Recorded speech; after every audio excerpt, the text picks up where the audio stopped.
លោកមឹងវុធីអញ្ជើញជាអធិបតីក្នុងពិធីបិទផ្សាយទិន្នន័យចុះបញ្ជីដេតធ្លីលក្ខណៈប្រព័ន្ធនៅឃុំក្រាំងល្វា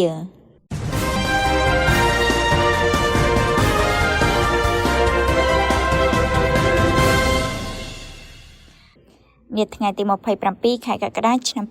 2026លោកមឹងវុធីអភិបាលរងខេត្តកំពង់ឆ្នាំងបានអញ្ជើញជាអធិបតីក្នុងពិធីប្រកាសបិទផ្សាយជាសាធារណៈនៅឯកសារវិនិច្ឆ័យដេតធ្លីលក្ខណៈប្រព័ន្ធសម្រាប់ភូមិចំនួន5ក្នុងឃុំក្រាំងល្វាស្រុកសាមគ្គីមានជ័យដែលមានការចូលរួមពីប្រធានមន្ត្រីរៀបចំដែនដីអាជ្ញាធរមូលដ្ឋាននិងប្រជាពលរដ្ឋសរុបជាង500នាក់លោកលីសុភាប្រធានមន្ត្រីរៀបចំដែនដីខេត្តកំពង់ឆ្នាំងបានដឹងថាការបិទផ្សាយនេះជាដំណាក់កាលទី3នៃនីតិវិធីចុះបញ្ជីដេតធ្លីដែលគម្រោងបានប្រមូលទិន្នន័យក្នុងភូមិទាំង5មានភូមិថ្នល់ភូមិខ្នាតតៃមុងភូមិតាំងគ្រងភូមិតាំងគ្រូកើននិងភូមិអូកាខុមបានសរុប